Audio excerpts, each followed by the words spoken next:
tulis saja di ini nanti di chat box ya. Pak Alex.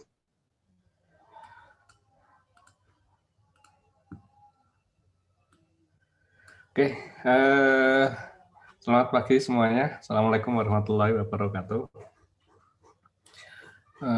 Pagi ini kita akan melanjutkan materi yang terkait dengan HTGR ya, High Temperature Gas Cooled Reactor atau reaktor berpendingin gas suhu tinggi. Kemarin kita minggu lalu kita sudah melihat apa namanya dasar-dasar dari mengapa digunakan tipe reaktor seperti itu. Kemudian kita lihat beberapa apa namanya jenis ya, beberapa jenis reaktor. Kita tahu ininya ada dua jalur pengembangan reaktor ini, yaitu jalur yang menggunakan bahan bakar tipe prismatik ya, dan jalur reaktor yang menggunakan bahan bakar bola atau pebble. Ya.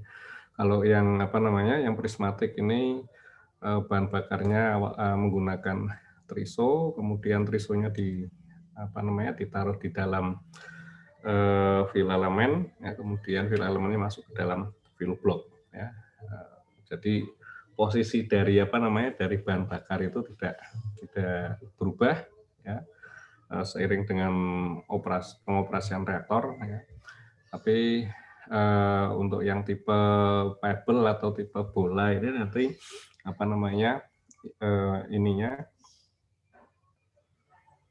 bolanya itu akan bergerak gitu ya, sehingga posisinya itu tidak fix pada lokasi tertentu, tapi seiring dengan pengoperasian reaktor dia akan bergerak kemudian keluar dari reaktor ya, seperti itu. Nah, mungkin kita akan coba lanjutkan ya. Kemarin masih masih ada utang ya terkait dengan reaktor tipe prismatik ini ya. Kita akan melihat ini salah satu reaktor tes ya yang ada di Jepang, yaitu HTTR, High Temperature Engineering Test Reactor ya. Ini ada di Owarai di Jepang ya. Ini merupakan tes reaktor ya, jadi semacam reaktor eksperimental ya, untuk mengetahui bagaimana sifat-sifat reaktor tersebut ketika dioperasikan, bagaimana fiturnya dan karakteristiknya ya, sehingga nanti ketika dilakukan proses upscaling atau pembangunan reaktor yang dayanya lebih besar dibandingkan dengan HTTR ini, nanti sudah bisa diketahui sifat dan karakteristik dari reaktor tersebut. Ya. Nah, di sini daya reaktornya adalah 30 MW thermal, ya. Kemudian bahan bakarnya itu berupa coated particle atau CP ya, yang saya tuliskan di situ ya, itu coated particle di dalam blok prismatik.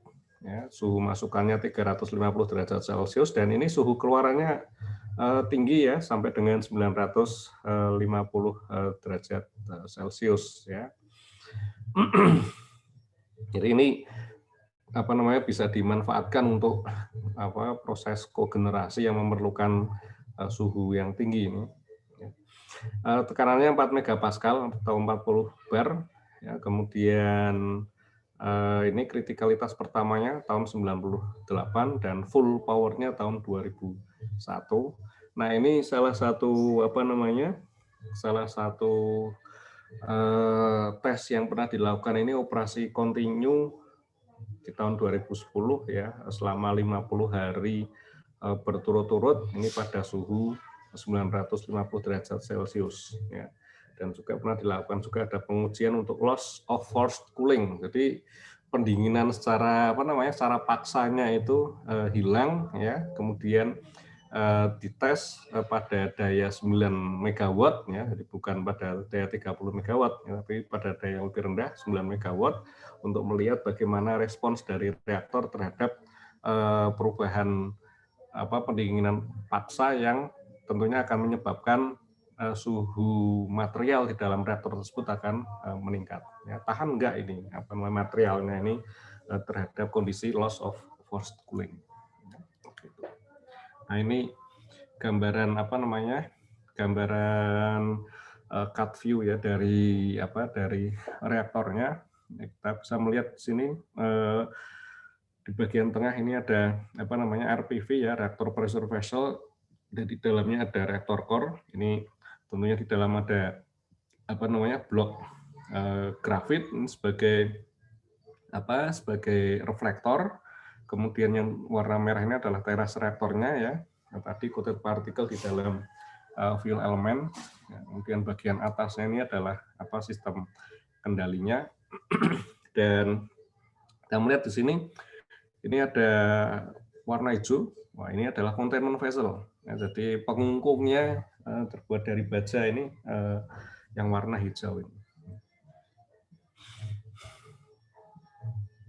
Ini kok kalau saya lihat sekilas saja warna hijau bentuk kayak gini, saya jadi ingat kayak tandon air. Oke. Oke, kemudian ini kita melihat di sini ada ada heat exchanger ya. Dan kita melihat di sini ada primary pressurized water cooler, ada secondary pressurized water cooler, ada intermediate heat exchanger ya. Oh, ini kok muncul ada tiga jenis heat exchanger ini gimana itu ya? Nanti kita lihat skemanya ya. Control room-nya berada di sebelah sini ya. Kemudian di bagian ini ada spent fuel storage. Oh, ini kok nggak kelihatan. Udah maksimal. Ini spent fuel storage pool ya, untuk menyimpan bahan bakar bekas yang sudah dipakai. Ya, kemudian yang bagian atas ini adalah fuel handling machine ya, untuk mengeluarkan dan memasukkan bahan bakar. Ya. Bagian-bagian lain tentunya ini terkait dengan komponen pembantu untuk pengoperasian reaktor. Ya. Nah, sekarang konfigurasi sistemnya ini kita bisa melihat semacam ini. Ya, di sini ada pressure vessel ya, di tengahnya ada core. Nah, kemudian di sini ada tiga jenis heat exchangers gitu ya. Yang pertama ini adalah primary ini. PPWC ya, primary pressurized water cooler. Kemudian yang di sini ada SPWC ya, secondary pressurized water cooler. Kemudian yang di sini ada IHX ya, intermediate heat exchanger. Ya. Jadi kalau kita lihat di sini alurnya pendingin yang berupa gas gitu ya. Ini akan akan mengalir ke sini ya, kemudian bergerak ke atas di bagian periphery atau bagian tepi, kemudian bergerak ke bawah melewati core untuk mengambil kalor. Ya. Ketika ini yang keluar ini sudah sudah panas ya, dan kita melihat di sini ada dua jalur ya. Ini jalur yang pertama yang warna kuning, kita lihat ini. Kemudian yang biru yang satunya yang warna hijau ya, ini ke jalur sini ya. Di sini ada ada auxiliary heat exchanger ya, AHX di sini ya. Nah, kemudian kalau kita perhatikan yang bergerak ke sini, ini terhubung ke kedua penukar kalor ya. Ini yang pertama ini yang ke primary ke sini. Nah, berarti nanti di sini ada ada proses pendinginan utama ya, apa namanya, ada anunya, ada apa namanya, air ya yang masuk ke PPWC ya, ini untuk mengambil kalor sana ya. Kemudian apa namanya, ini kemudian dianukan ya, maaf mana ini grafiknya, ini ke sini ya. Kemudian ada yang apa namanya, dari ini masuk ke secondary apa namanya, pressurized water cooler ya, kayak gitu. Kemudian jalur yang kedua yang ini masuk ke IHX ya, intermediate heat exchanger, ini juga apa namanya, kalornya diambil ya, dan apa namanya, ini proses pengambilan kalornya ini yang nanti akan digunakan untuk apa namanya, kata untuk kogenerasinya ya. Jadi ini kalornya diambil ke sana ya, untuk apa, heat utilization system ya, jadi sistem penggunaan kalor ya ke sana.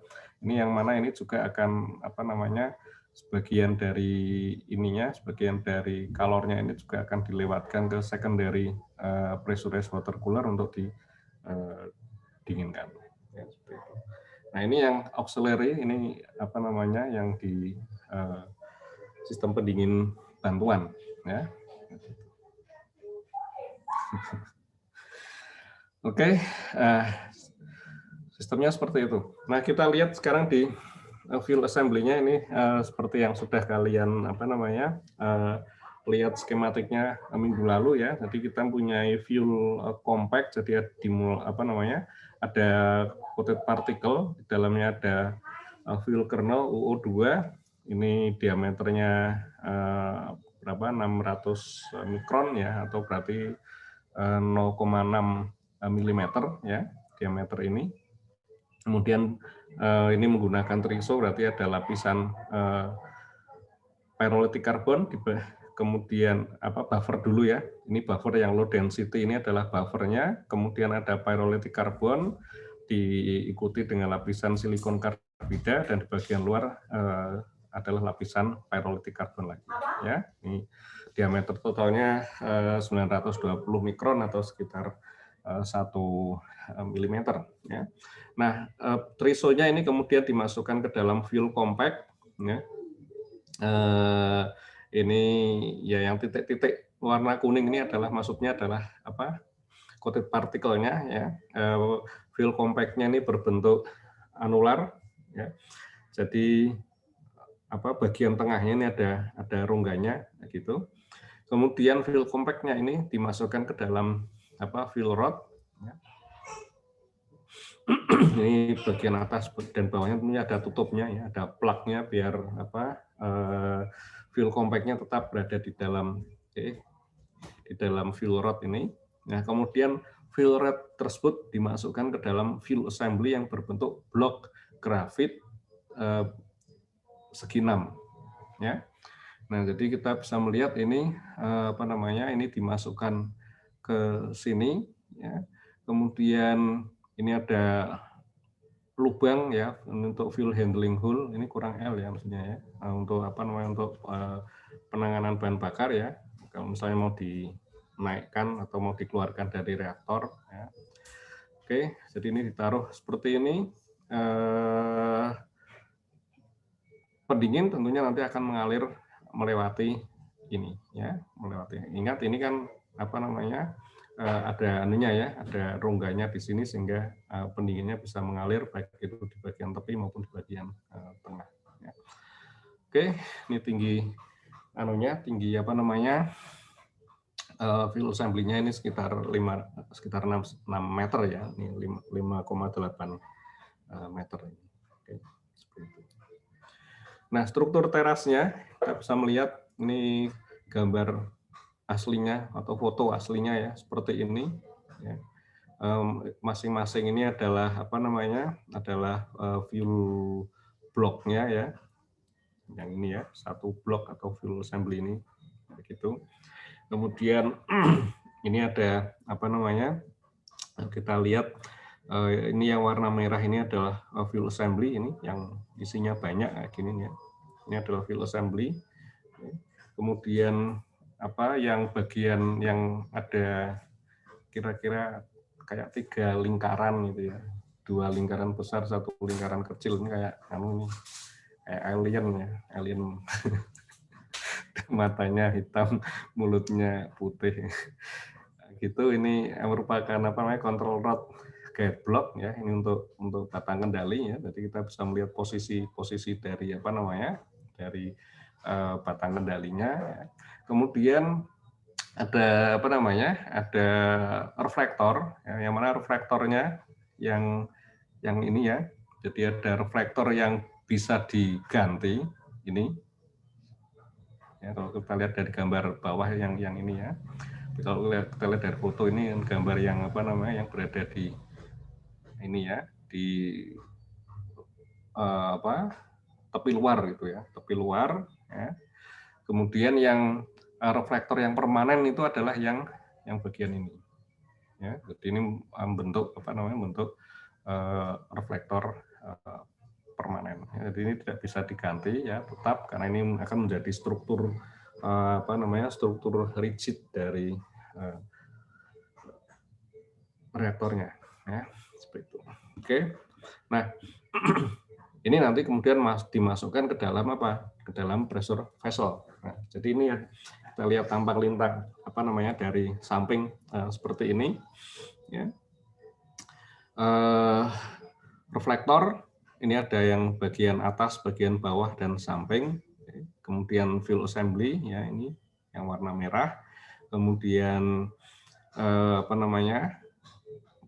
Pendingin ini akan bergerak ya dari sini masuk kemudian ke atas ya ke upper plenum ya. Ini bagian atas ini di sini ada apa namanya ada batang kendalinya ya yang akan menyisip ke dalam apa fuel block atau apa control rod blocknya itu ya kan khusus ya. Jadi ini tidak masuk yang di antara apa namanya di antara bahan bakar ya, tapi blok khusus. Kemudian ini tadi pendingin dari upper plenum ini kemudian masuk bergerak ke bawah ini, kemudian keluar ya, kemudian nanti ke apa namanya ke bagian ya, bagian bawah di sini. Oke, seperti itu. Wih, salah. Bentar. Kok loncatnya jauh banget. Keliru pencet saya.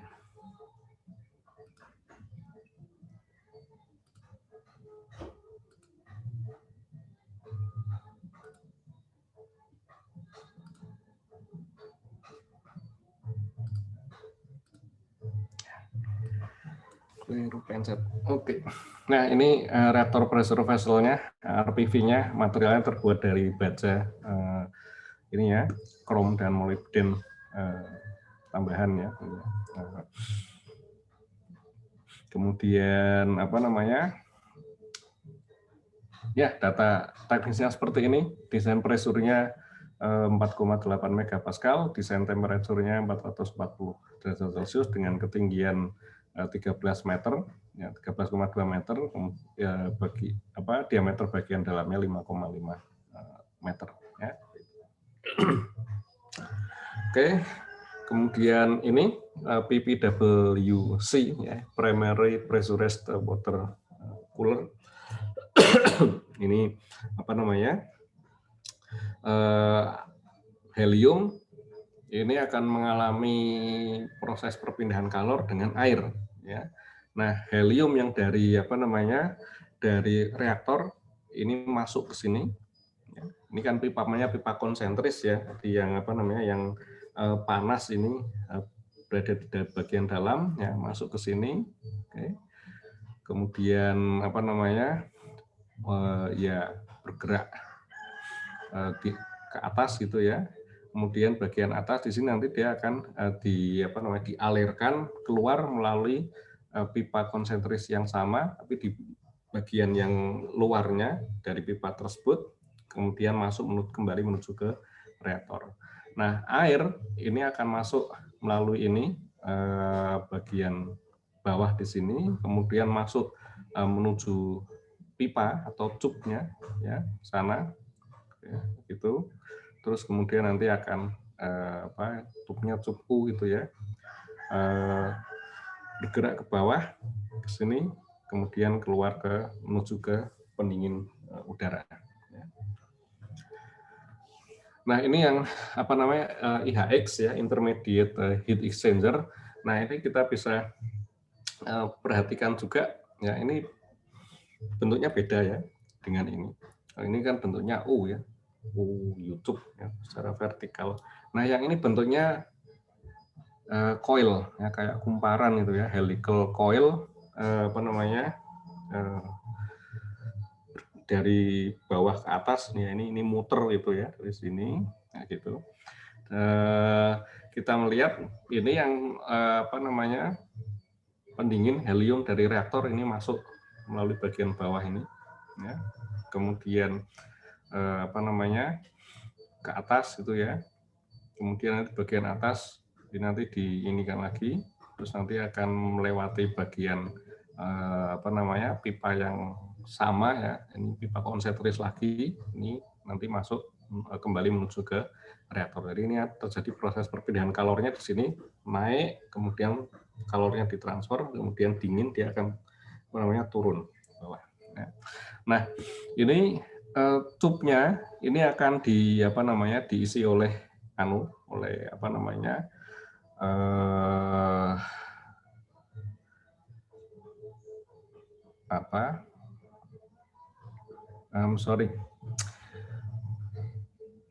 ini bukan air ya, sorry yang di sini ya. Ini dari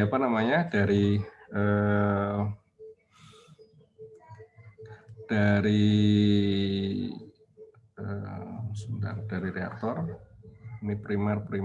Nah, sekunderinya. Nah, ini secondary secondary heliumnya ya. Ini yang dari dari SPWC.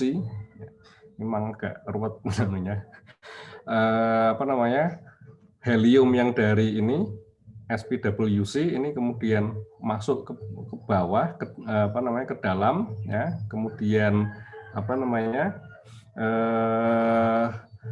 dia akan mengalir kemudian ini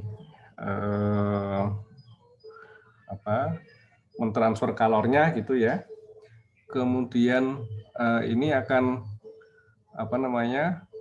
bergerak kemudian masuk menuju ke bagian secondary sini ya, naik ke atas lagi ya. Ini sama pipanya pipa yang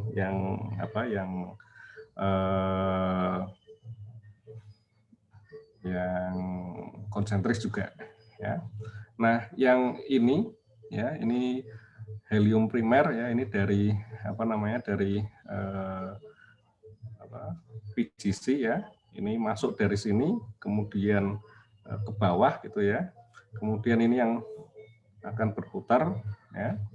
Kemudian ini nanti keluar ini menuju ke ke PGC lagi ya. Jadi ini di sini terjadi proses perpindahan kalornya untuk untuk helium di dalam IHX.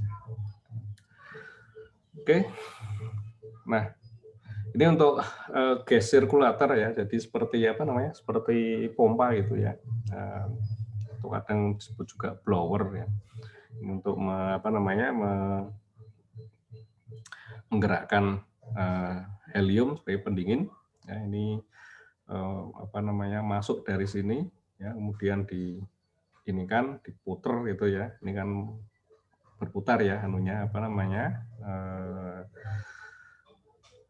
bagian ini ya, kemudian gas helium tersebut kemudian akan dialirkan melalui jalur di sini. Ini gas sirkulatornya ini ada satu yang terhubung dengan intermediate heat exchanger, dan ada 3 yang terhubung dengan PPWC ya, primary pressurized water coolant ya. Ini flow rate-nya secara maksimal ini hampir serupa ya, head-nya yang berbeda, tekanan kerjanya, suhu kerjanya ini juga hampir serupa ya. Kemudian ini pompa yang daya motor yang digunakan ini agak berbeda ya. Yang ini menjadi sedikit lebih tinggi dibandingkan dengan yang circulator untuk IHX ya. Oke, nah ini vessel containment-nya tadi yang kata Jason mirip tabung gas gitu. Saya lihatnya mirip seperti seperti tandon air gitu. Nah, oke, ini materialnya menggunakan carbon steel ya. Tekanan maksimumnya 0,4 megapascal ya, suhu 150 derajat Celcius ya. Jadi ini di sini di dalamnya ini kan ada pressure vessel ya, ada reaktornya dengan blok-bloknya berada di dalam containment vessel. Oke, ini sistem pemurnian helium ya. Jadi heliumnya ini kan perlu dimurnikan karena ketika helium tersebut bergerak dia bisa jadi dia mengikis grafit ya, sehingga dia akan ada pengotor gitu, impuritas terhadap helium, sehingga dia perlu di filter ya untuk memurnikan heliumnya ya. Jadi ini kita bisa melihat prosesnya ya, masuk ya, kemudian ada filter, kemudian dipanasi, didinginkan ya, terus ada proses penjebakan ininya ya secara molekuler maupun menggunakan charcoal ya, kemudian difilter lagi, kemudian diberi tekanan, dipanasi lagi, baru kemudian masuk ke ke sistem lagi ya. Oke, ini sistem penyimpanan helium dan supply sistemnya. Oke, mungkin saya lihat saja. Ini instrumentation and control. Apa yang perlu dilihat di sini ya? Mungkin Anda bisa perhatikan sekilas di sini ya. Ada beberapa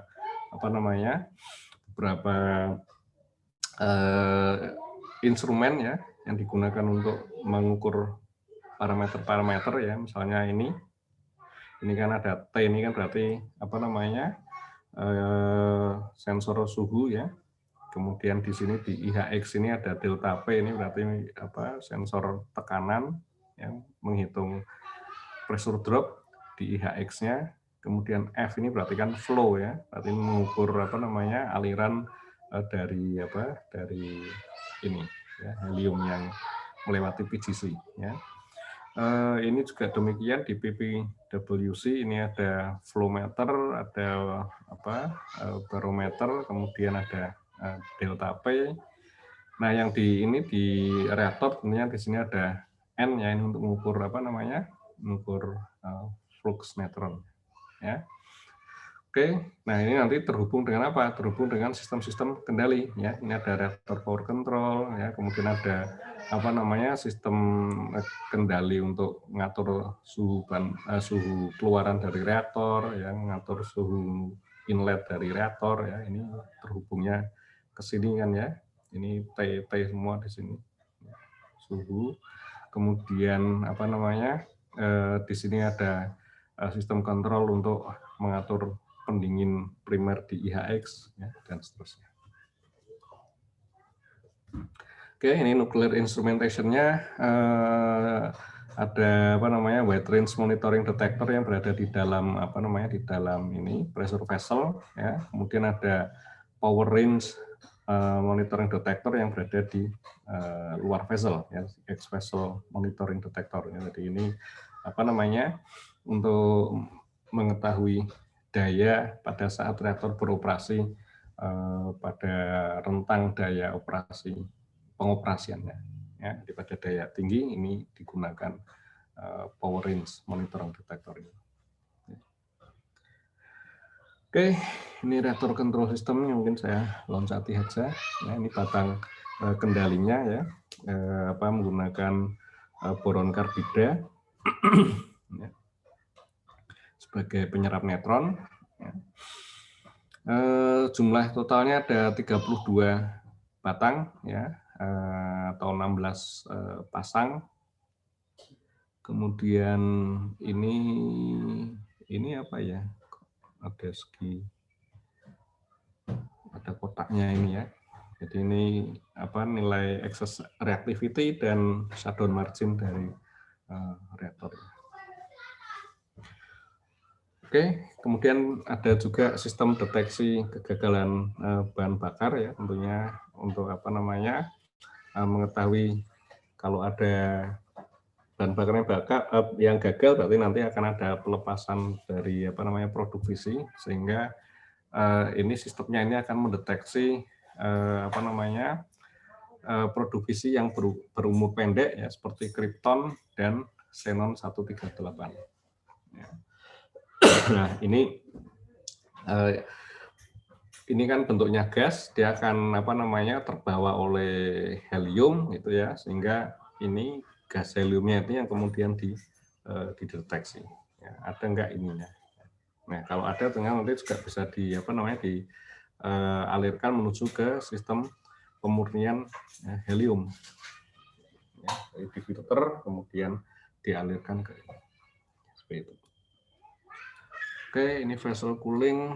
Ya, ini untuk mengambil apa namanya residual heat removal system ya, jadi mengambil kalor sisa ya dari apa proses peluruan ya, atau kalau misalnya juga sudah dipadamkan kan ini vesselnya atau bejananya ini kan tidak langsung dingin gitu ya. Nah, untuk mendinginkannya ini digunakan vessel cooling system. Oke, ini auxiliary cooling system ini untuk apa membantu men-startup reaktor ya. Ketika reaktornya scram ya. Nah, oke. Nah, ini hasil dari apa namanya pengoperasian yang 50 hari terus-menerus gitu ya di tahun 2010 ya. Ini bulan apa namanya Januari tanggal 4 ya, ini dinyalakan ya, terus kemudian ini mulai tanggal 25 Januari sampai dengan tanggal 15 Maret ini 50 hari terus ini beroperasi pada daya full powernya. Nah, apa yang bisa didapat di sini bahwa apa namanya kondisi reaktornya tuh stabil ya, jadi dayanya ini fluktuasinya rendah ya, plus minus 0,4%. Kemudian suhu ini juga stabil. Ingat ya, kalau operasi itu kan tidak bisa benar-benar fix gitu kan, selalu ada naik turun ya. Tapi naik turunnya ini masih apa namanya masih acceptable gitu kan. Ini kan 0,4%, ini enggak ini kecil itu kan 0,4%. Suhu pendinginnya ini juga selisihnya 3 derajat Celcius ya. Kalau tadi outletnya 950, ini kan antara katakanlah berapa 950 kali 953 pada suhu tinggi kan tidak terlalu jauh berbeda. Ya. Pada suhu rendah, nah itu ya agak berbeda. Oke, coolant flow-nya juga 0,5% ya plus minus. Oke. Excess ininya reactivity ya harusnya ya. Excess reactivity-nya ini apa namanya bisa dikendalikan dengan baik gitu ya. Kemudian fission product ini bagus ya. Jadi tidak ada apa namanya pelepasan produk fisi yang signifikan ke keluar dari coated partikelnya ya. Ini kan sebagai acuannya krypton 88 ya. Ternyata ini apa namanya bagus ya. Nah, ini dibandingkan dengan apa? Dibandingkan dengan data dari Fort St. Friend yang di Amerika dan data yang dari AVR ya di Jerman ya. Dan ternyata apa namanya yang dari THTR ini dengan 50 hari beroperasi ini apa namanya kemungkinan rilisnya ini lebih kecil ya, jauh lebih kecil dibandingkan dengan FSV maupun AVR. Kemudian ini impuritas terhadap coolant-nya ini juga apa namanya bisa ditekan ya, cukup rendah. Intermediate heat exchanger-nya ini stabil ya. Kemudian apa namanya, thermal shield-nya di sini ini juga stabil ya. Jadi meskipun beroperasi pada suhu tinggi, ini tidak apa namanya, tidak terjadi perubahan signifikan terhadap struktur dari apa namanya, dari shielding-nya. Ya, seperti itu. Oke. Nah, dari apa namanya, dari HTTR ini kemudian rencananya ini kan dikembangkan ya, dikembangkan kemana? Dikembangkan ke upscale untuk daya yang lebih tinggi.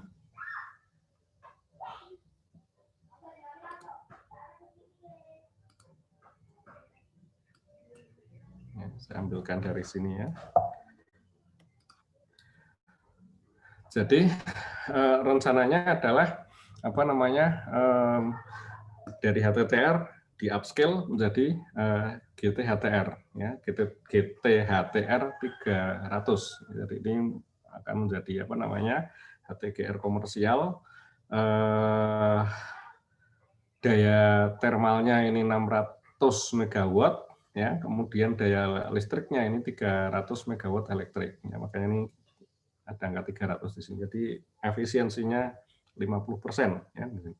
Nah, ini nanti akan dikaitkan dengan apa namanya, dengan produksi hidrogen ya. Jadi ini bangunan reaktornya ini nanti akan terhubung dengan apa namanya, bangunan untuk menghasilkan hidrogen ya, H2 H2 plant ini kan untuk menghasilkan hidrogen.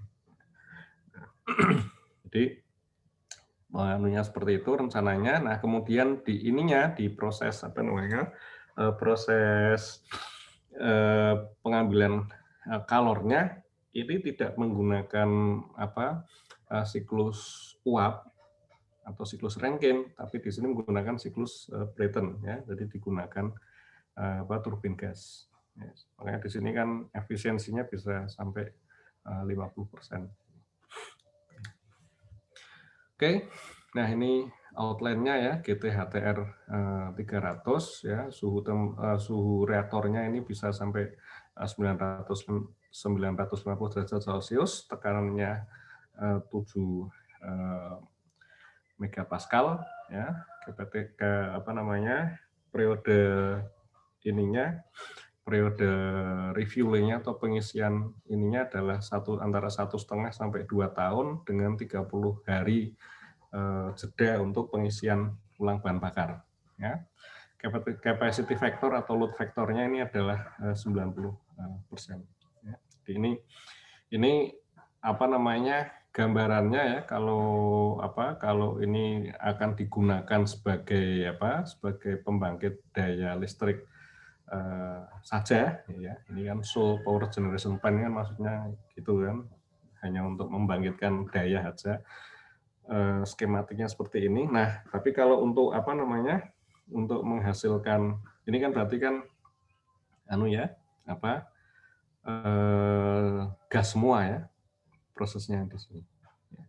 Nah, tapi kalau untuk proses kogenerasi, karena nanti akan perlu apa namanya, perlu digunakan uap pada suhu tinggi, berarti nanti perlu ditambahkan steam generator.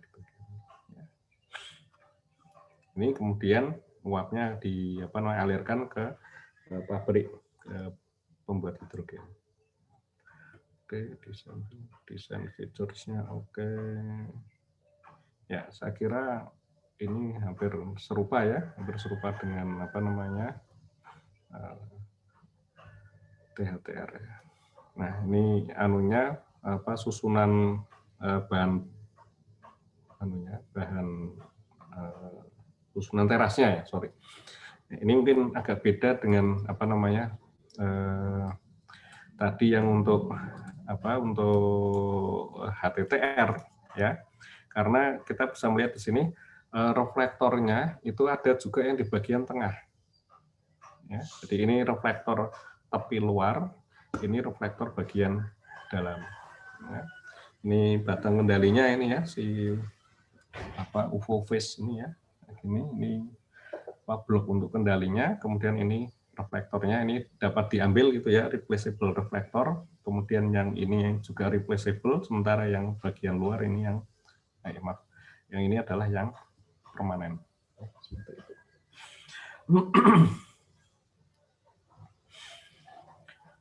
Oke, mengapa ya why helium gas turbine ya, karena dengan menggunakan ini efisiensinya ini bisa tinggi ya, menggunakan direct Brayton cycle helium turbine ini efisiensinya bisa sampai dengan 50% ya. Kemudian ini artinya ini bisa digunakan untuk banyak aplikasi kogenerasi ya, misalnya untuk desalinasi, kemudian tadi untuk apa namanya menghasilkan hidrogen gitu. Tapi ini tidak apa namanya tidak mengurangi efisiensi ya, bahkan kalau kita hitung totalnya ya, total efisiensinya berarti menjadi 88% ya, energi kalor yang kemudian dimanfaatkan baik itu menjadi listrik maupun untuk kogenerasi ya. Oke, kemudian kalau tidak menggunakan apa namanya tidak menggunakan air ya, tentunya ini akan menjadi lebih aman gitu ya. Mengapa? Karena salah satu kecelakaan yang tidak diinginkan itu adalah yang kita sebut sebagai ini, water ingress accident. Jadi kalau ada air kemudian masuk ke bagian reaktor yang mana di situ banyak grafitnya, itu kan apa yang terjadi? Anda punya H2O suhu tinggi plus C, itu kan grafit itu kan C. Jadi reaksinya apa? Anda dapat H2 sama CO2. Ya, jadi terjadi reaksi oksidasi, jadinya gas. Ya, nah ini dan itu reaksinya terjadi secara apa namanya eksoterm, artinya melepaskan energi. Nah ini tidak diinginkan, sehingga apa namanya ini kalau digunakan apa namanya siklus Brayton langsung, ini berarti kan kemungkinan terjadinya kecelakaan water ingress kan bisa dieliminasi. Ya. Oh ya, ini saya jadi ingat akhirnya mengapa tadi pada apa namanya di THTR itu ada intermediate heat exchanger ya, karena di situ apa dimaksudkan untuk mengurangi kemungkinan terjadinya water ingress yang menuju ke teras reaktor ya. Ada intermediate yang ditransfer itu adalah gas dengan gas itu ya, helium dengan helium. Nah, helium yang sekundernya itu yang kemudian apa namanya berinteraksi ya, menukarkan kalor ke air, gitu kan. Jadi kalaupun terjadi apa namanya ingress, ya itu hanya terjadi antara itu apa primary tadi ya water cooler ya, atau secondary water cooler dengan intermediate heat exchanger. Ya, jadi prosesnya hanya terjadi di situ kalau terjadi apa ingress, ya, tapi tidak sampai masuk menuju ke teras reaktor yang ada grafitnya. Ya. Karena tadi ada apa IHX-nya. Oke, ini masih cerita tentang helium gas turbine ya. Kira-kira ini nanti bisa dilihat ya. Oke, jadi ini anunya apa namanya rencananya ya seperti itu. Ini Bapak perbandingan gedung ya untuk GTHTR 300, tapi ini kali 4 ya. Jadi ada 4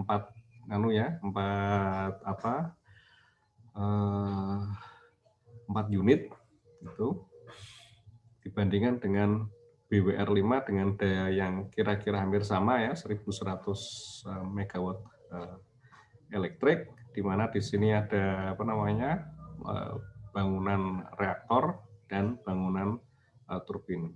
Ya, jadi apa nuclear island dan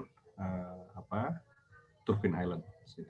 Ya, kita bisa melihat perbandingannya. Ini ukuran apa ini? Horizontalnya ini berarti lebarnya ya, ini berarti bisa lebih ringkas ya dibandingkan dengan total reaktor building dan turbin building, ya. Cuma ini menjadi apa namanya, kalau tingginya sedikit lebih tinggi ya bangunannya. Ini kalau sampai ada atasnya ini kan stack gitu ya. Ini. Di sini kan kalau kita lihat ini ketinggian apa namanya yang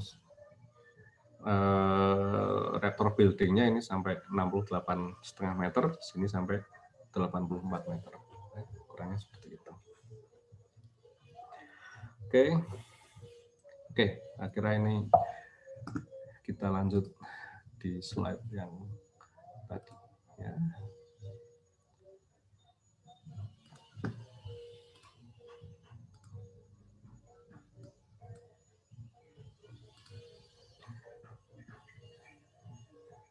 Oke, ada pertanyaan atau tidak dari kalian? Sejauh ini belum ada Pak tentang HTR Pak. Oke, kita lihat sekarang lanjutannya ya. Kita lihat untuk yang tipe pebble ya. Jadi beda dengan apa namanya? Beda dengan yang tipe prismatik. Yang ini triso. Ini dimasukkan ke dalam apa namanya? Bola. Ya, bolanya bola grafit ya. Jadi biasanya kita nyebutnya kan triso di dalam matriks grafit ya. Karena ini kan sela-selanya ini kan grafit ya, gitu ya. Ini mirip apa nih ya? Ini. Kita lihat tampang lintangnya seperti ini. Saya membayangkannya buah kiwi. Ya. Oke, nah ini apa namanya gambaran anunya ya, gambaran aslinya kira-kira seperti ini bentuknya. Ya. Apa namanya grafitnya hitam. Ya. Diameter totalnya ini 6 cm. Ya, diameter yang ada bahan bakarnya, yang ada isi trisonya itu 5 cm. Ya. Nah, yang bagian ini yang lapisannya ini seperti apa namanya lapisan yang tanpa ada ada partikelnya ya, tanpa trisonya. Ya, seperti itu. Oke, ini anunya ya, apa namanya dipotong ini ya, apa dibelah ya si ininya, pebble-nya itu ya, untuk melihat isinya tuh seperti apa. Jadi kayak gini. Ya. Nah ini apa namanya trisonya.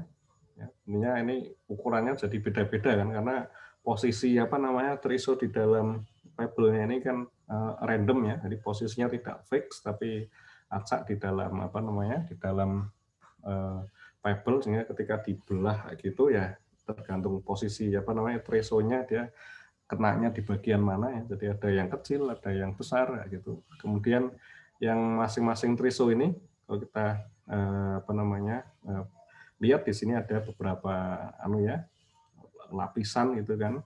Ini yang apa kernelnya yang bagian dalam ya. Kemudian ada poros ininya, poros karbon ya. Kemudian dilapisi dengan apa namanya pyrolytic karbon ya, ini. Kemudian ini ada silikon karbida dan bagian luarnya ini adalah pyrolytic karbon lagi. Ya, seperti itu. Ya ini tidak tidak benar-benar bulat ya, kalau masih apa namanya masih baru ya bisa benar-benar bulat gitu atau mendekati bulat lah ya. Tapi ketika sudah dioperasikan sampai sekian lama ini karena sudah terjadi radiasi bahan bakar ya, ini Anda bisa melihat sini ada anunya ya, ada cracking-crackingnya ya. SIC-nya ini juga apa tentunya ada tekanan ya internal dari apa namanya dari gas produk fisi yang dihasilkan ya, jadi dia mengalami apa perubahan bentuk ya. Tapi ini apa namanya bisa dikatakan sebenarnya retensi dari apa dari produk fisi pada triso ini cukup bagus ya. Jadi meskipun apa namanya banyak dihasilkan gas produk fisi, dia tidak lepas ke luar secara signifikan. Ya, ini karena ada SiC-nya di sini.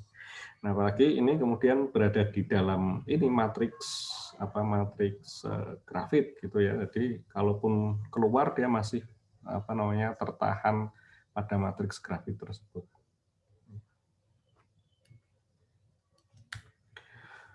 Oke, nah tipe ininya itu ada yang tipe silinder dan tipe anulus ya. Nah, silinder ini ya berarti di sini ada rongga di bagian tengah, kemudian bahan bakar yang berupa pebble atau bola tadi dimasukkan ke dalam rongga. Ya, nah ini kalau kemudian tipe anulus ini berarti bagian tengahnya ini ada reflektor. Ya, perbedaannya adalah di situ. Jadi pebble atau bola-bola itu akan berada di dalam rongga di antara reflektor dalam dan reflektor luar. Gitu.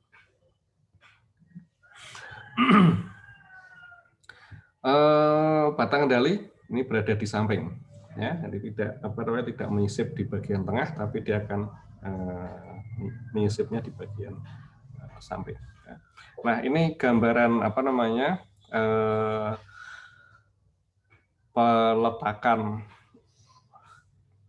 peletakan pebble gitu ya di dalam di dalam teras reaktor ya. Jadi bahan bakar ini ditambahkan dari atas ya.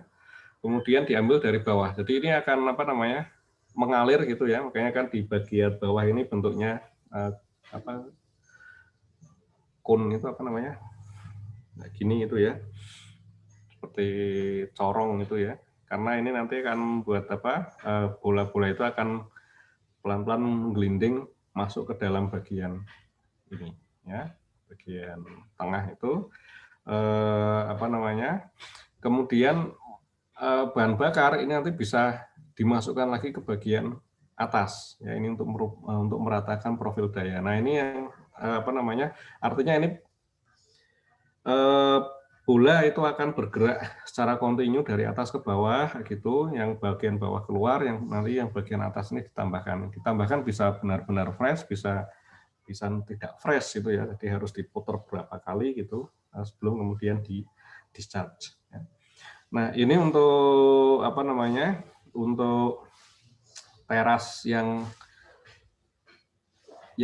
kedua ini contoh di sini ada dua jenis tipe pebble ya, katakanlah pebble yang di bagian tengah ini tidak ada bahan bakarnya. Jadi ini fungsinya menjadi mirip seperti reflektor.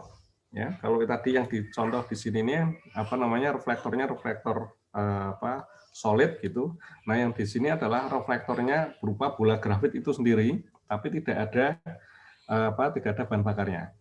Ya, jadi yang ada bahan bakarnya ini berada di bagian tepi, yang ini bagian tengah ini bahan bakar dengan bola tanpa bahan bakar. Ya, kita bisa melihat ini nanti akan bergerak ke bawah keluar gitu. Nah, ini yang sebelah kanan ini yang reaktor dengan reflektor bagian dalam yang solid atau yang padat. Ya, jadi ini ngumpul di bagian ini ya, bahan bakarnya atau bola bahan bakarnya seperti itu. Bentar.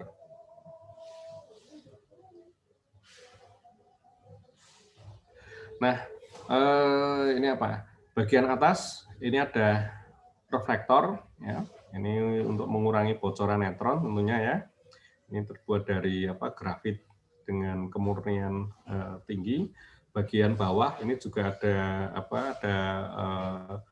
reflektornya ya.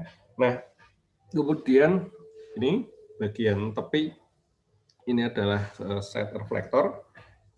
Nah, yang perlu diketahui di sini adalah dikarenakan iradiasi neutron ya, terutama neutron pada pada energi tinggi, grafit ini bisa mengalami kerusakan ya, karena ada cacat material ya pada kisi-kisi grafit ya, sehingga dia akan mengalami perubahan sifatnya, semakin lama semakin ketas gitu ya. Nah, sehingga ini harus diganti ya. Ini setiap 20 atau 30 tahun gantinya.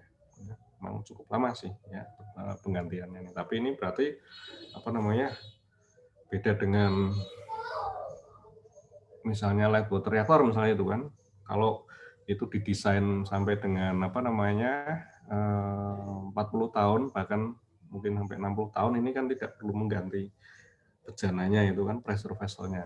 Nah, tapi kalau ini kan berarti ini harus diganti ininya apa namanya grafitnya ya. Katakanlah lifetime-nya 40 tahun atau 60 tahun, berarti setiap 20 tahun barangkali itu perlu dilakukan penggantian. Ya. Oke, batang kendali ini ditambahkan untuk mengatur reaktivitas teras ya, terletak di kanal di sebelah samping gitu ya. Karena kalau ini ditaruh di bagian dalam ini nanti akan menyebabkan kerusakan bahan bakar. Ya.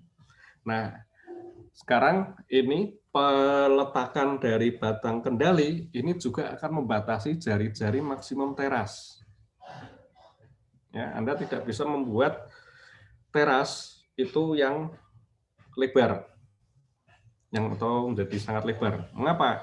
Karena efektivitas dari batang kendali untuk menyerap neutron ini kan ada ininya kan, ada apa namanya, ada batasannya. Kalau ukuran terasnya itu menjadi lebar, Anda masukkan batang kendali di sini, maka neutron yang katakanlah berada di sekitar bagian tengah itu tidak akan mudah terserap ke batang kendali. Ya. Nah, sehingga ini harus harus dibatasi gitu jari-jari terasnya ya. Nah, ini sekitar 1,5 meter sehingga batang kendali ini bisa menyerap neutron dengan lebih baik. Namanya seperti itu. Kemudian aliran ya, ini didesain untuk mengarahkan pendingin melalui teras dari bisa ke atas ya, berarti masuk ke teras itu dari bagian bawah kemudian ke atas ya, misalnya di AVR atau ke bawah ya seperti THTR ya. Oke. Nah, aliran ini juga mempengaruhi suhu komponen ya, utama bagian inlet ya. Oleh karena itu ini kalau digunakan siklus Brayton langsung ya, ini dipisahkan antara pipa gas panas pada desain dengan suhu inlet reaktor yang tinggi. Ya, jadi dipisahkan jalurnya.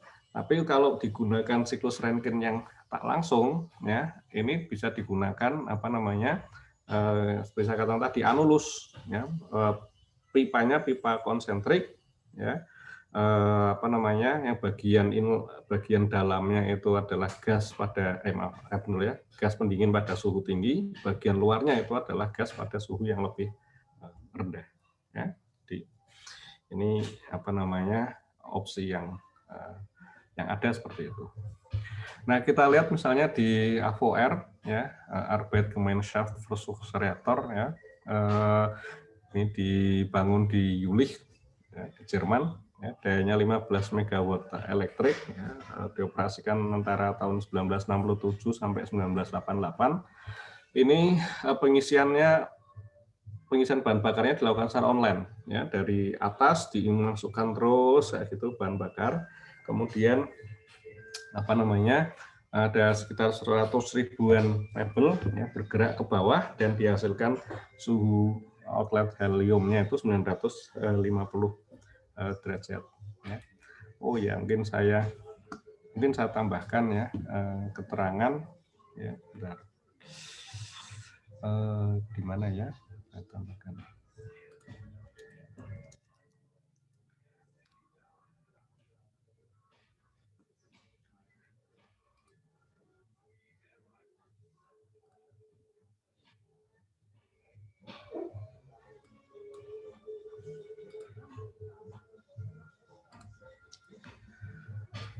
Oke.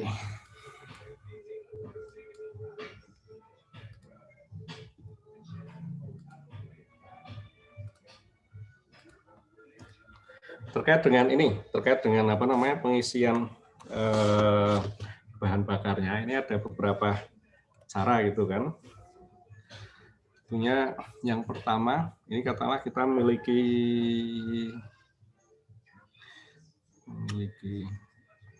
reaktornya seperti ini kan ya.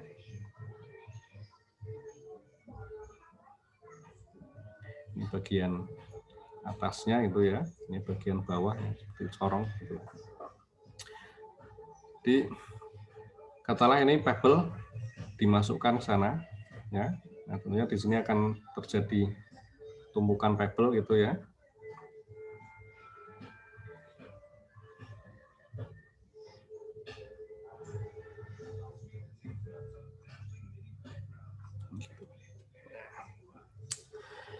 Nah, kemungkinan yang pertama adalah apa namanya, ini tidak bergerak, ya, tidak digerakkan, kayak gitu.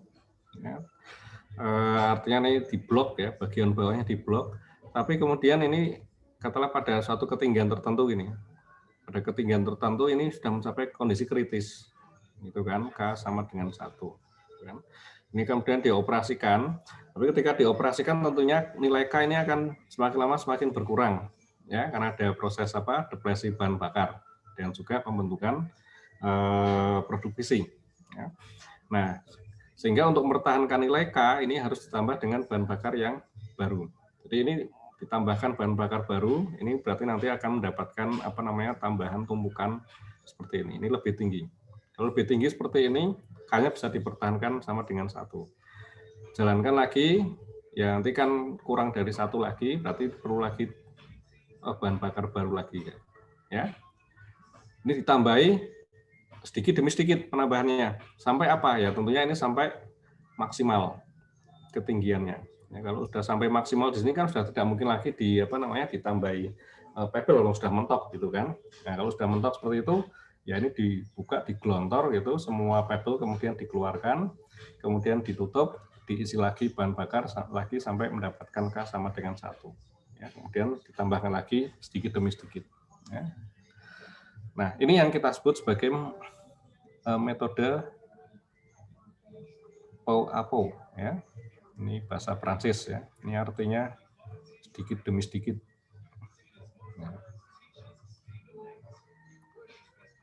Ya, seperti itu.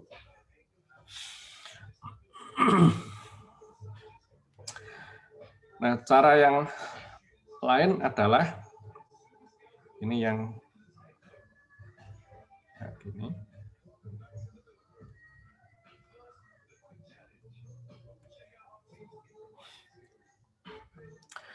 Ya, ini diisi sampai full. Ya. Ini setelah sampai full gitu ya. Dan seterusnya ya. Gambar lingkarnya. Diisi sampai full. Tapi kalau diisi sampai full tentunya kita mendapatkan K lebih daripada 1. Ya, karena untuk mengoperasikan sampai dengan apa namanya rentang waktu tertentu, ini kita harus mempunyai reaktivitas ekses atau excess reactivity lebih daripada 1 nilai K-nya. Ya. Nah, tentunya ini dibantu dengan apa? Dengan batang kendali. Ya. Bantu dengan batang kendali untuk apa? Untuk membuat nilai K sama dengan 1, biar bisa dioperasikan dengan K sama dengan 1. Nah, seiring dengan waktu, tentunya posisi batang kendali ini yang diubah gitu ya. Diubah untuk apa? Untuk membuat nilai K sama dengan 1 ini tetap terjadi secara berkelanjutan. Ya, karena kalau posisi batang kendalinya tetap kan nanti nilai K-nya kan kurang dari 1 gitu kan. Nah, ini ditarik sampai dengan apa ya? Sampai dengan mentok katakanlah nilai K sama dengan 1. Kalau ini sudah mentok keluar, ternyata tidak bisa lagi mempertahankan K sama dengan 1, ya udah ini kemudian dikeluarkan semuanya. Ya. Ini yang kita sebut sebagai metode cartridge. Ya. Jadi bluk semua dioperasikan selama satu masa tertentu, setelah itu udah dianukan semua. Jadi tidak ada proses penambahan. Oke. Nah, kemungkinan yang lain adalah ini. Ya. Kayak gini ya. Ini diisi diisi dulu ya.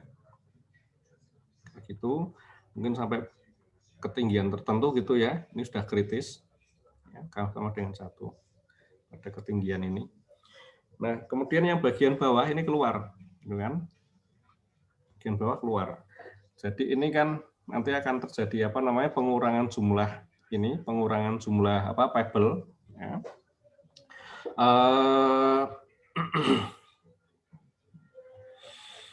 Karena by default itu nilai K itu pasti akan selalu berkurang karena ada depresi dan pembentukan produk visi, ditambah lagi dengan ini, dengan apa namanya adanya pebble yang keluar, ini nilai K ini pasti akan turun. Ya, untuk mempertahankan K sama dengan 1 bagaimana? Ya berarti harus diisi dengan pebble yang baru. Nah, jadi di sini ada pelepasan atau discharge pebble yang lama, ya, dan juga ada penambahan pebble yang baru. Ini dimaksudkan untuk mendapatkan nilai K sama dengan 1. Pebble ini tentunya akan bergerak ke bawah, ya, semakin lama akan bergerak ke bawah, dan kita lihat di sini nilai burn up dari apa namanya dari pebble itu juga akan mengalami perubahan, ya. Di bagian atas ini katakanlah anggap aja ini apa namanya lapisan sini gitu ya, 1 lapis di sini anggap aja seperti ini. Ini nanti merupakan fresh fill semua, ya, anggap jatuhnya merata seperti itu, ini akan menjadi fresh fill dengan burn up-nya 0, masih fresh. Yang di bagian ini misalnya lapisan ini, dia akan sudah apa namanya teriradiasi di dalam reaktor ya sekian waktu ya. Jadi di sini nanti burn up-nya katakanlah anggap aja ini burn up nomor 1 gitu ya. Ini lebih besar daripada ini B. Anggap aja ini kodenya B0 ya. Gitu. Di bagian sini ini juga apa namanya nilai burn up-nya ini juga lebih tinggi gitu kan. Nah, jadi yang dikeluarkan di sini ini adalah burn up yang tinggi, yang paling tinggi. Ya, jadi kita punya BUN, N-nya ini katakanlah kode burn up-nya ya, anggap seperti itu. Ya, ini tentunya akan lebih tinggi daripada BU berapa ya, N-1 ya, lebih tinggi dari BU2, lebih tinggi BU1, lebih tinggi dari BU0. Ya. Artinya apa? Artinya kalau kita melihat distribusi anunya, nilai burn up-nya, apa nilai bakar dari ininya, dari bahan bakarnya, dari posisi paling atas sampai dengan paling bawah ini akan terjadi distribusi. Ya, semakin lama semakin ke bawah ini kan berarti kan dia lebih lama berada di dalam teras reaktor, kayak gitu. Ya. Nah ini yang salah satu hal yang cukup sulit untuk dihitung ya menggunakan code atau perhitungan neutronik ya untuk menghitung apa menghitung ini proses apa namanya proses burn up yang berubah-ubah seperti itu. Nah penambahan ini tentunya akan apa namanya akan kalau laju antara yang dikeluarkan dengan yang dimasukkan ini sama ya tentunya nanti kan ketinggiannya akan tetap. Ya, jadi dalam kondisi yang sudah steady, ini yang keluar adalah pebble ini dengan apa namanya sekian pebble per hari, ya, yang masuk ini nanti juga akan sama, seperti itu, sekian pebble per hari. Oke, nah ini yang apa namanya kalau ini bahan bakar yang keluar ini tidak lagi di apa namanya begitu keluar terus kemudian langsung disimpan ya misalnya ke spent fuel apa namanya storage misalnya ya ini kalau ini langsung masuk ke spent fuel storage ya maka prosesnya ini kita sebut sebagai proses auto ya once through itu apa ya dari atas ini sekali ke bawah ya geser once through then out kemudian keluar ya jadi dari atas bergerak menuju ke apa titik discharge-nya yang paling bawah kemudian keluar Nah, tapi kemudian bisa juga ini yang apa namanya yang dikeluarkan ini diperiksa, ya diperiksa apa? Diperiksa burn up-nya. Berapa nilai burn up-nya? Ya. Deteksinya pakai apa? Deteksinya pakai apa namanya alat, ya, mendeteksi dari ininya peluruan apa CS, ya. Dari situ tentunya semakin apa namanya semakin lama reaktor pebble tersebut berada di dalam reaktor, ya tentunya kan CS-nya juga akan semakin lama semakin bertambah, ya. Jadi dihitung berapa jumlah CS yang ada di pebble tersebut, ya, untuk menentukan burn up-nya, ya. Jadi ada korelasinya di situ.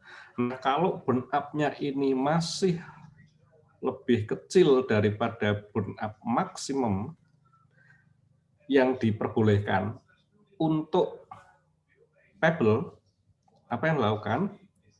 Ya, selama pebble tersebut masih bagus, ya, artinya tidak rusak, dia akan diputer apa? Masukkan lagi ke sini. Ya. Nah, gitu. Tapi kalau misalnya burn up-nya ini sudah melebihi dari nilai burn up maksimalnya, ya berarti dia tidak akan digunakan lagi. Atau kalau burn up-nya belum mencapai maksimal, tapi rusak, gitu kan? Ya berarti tidak dimasukkan lagi. Ya. Nah, udah kalau udah masuk sini, ya apa namanya nanti ngikutin lagi, ya, keluar, terus dicek lagi. Oh ternyata belum, masuk lagi, ya, gitu. Nah ini yang kita sebut sebagai metode multipass. Ya, berapa kali pas? Oke. Nah ini juga menambah tingkat kesulitan lagi, ya, kalau untuk perhitungannya. Mengapa? Karena di dalam satu ini, di dalam satu teras ini sekarang apa namanya isinya macam-macam, ya, nah, gitu. Kalau katalah ini apa namanya prosesnya ini adalah tiga kali pas, ya, atau 3 multipass, artinya bola itu bisa 3 kali muter, ya, di dalam reaktor, ya. Tapi kan isinya di sini pebble-nya itu ada yang baru ada yang benar-benar baru, gitu kan.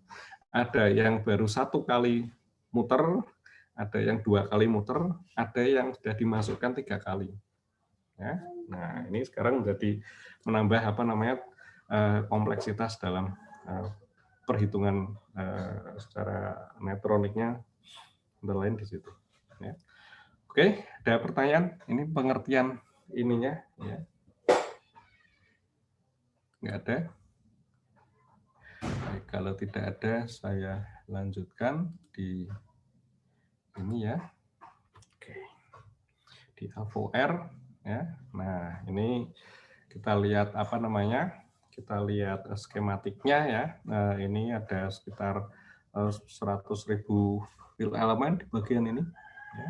Daya termalnya 46 MW, daya listriknya 15 MW. Ini eksperimen, ya, tidak untuk komersial, ya. Kemudian apa namanya?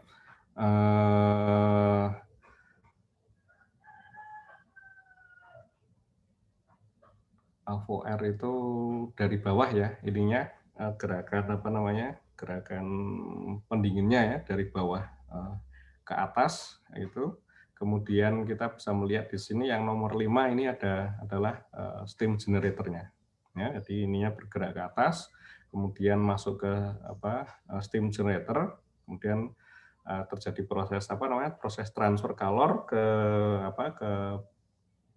pendingin sekunder, yaitu air, dan pendingin sekundernya kemudian menghasilkan uap. Ya, ini bagian atasnya, di sini ada steam header, ya, yang untuk mengumpulkan uapnya. Oke, ini bagian discharge-nya, ya, bagian nomor 11. Nah, ini kalau kita lihat layout-nya seperti ini. Nah, ini bahan bakar, ini kemudian akan di discharge ke sana, itu kan. Ini sirkulator gasnya ya, helium sirkulatornya yang untuk menggerakkan apa namanya pendingin ya, dari sini gerakkan ke apa namanya ke atas gitu ya. Kemudian nanti akan apa namanya mengambil kalor ke dalam teras, kemudian ke atas sana, kemudian ke bawah lagi ya, bawah ke sana, ke sini, masuk lagi ke sirkulator lagi. Oke.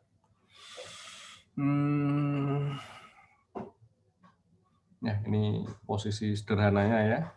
Kalau kita lihat dari atas ya, nomor 3 ini adalah bagian terasnya, kemudian nomor 2 ini adalah apa namanya reflektor ya.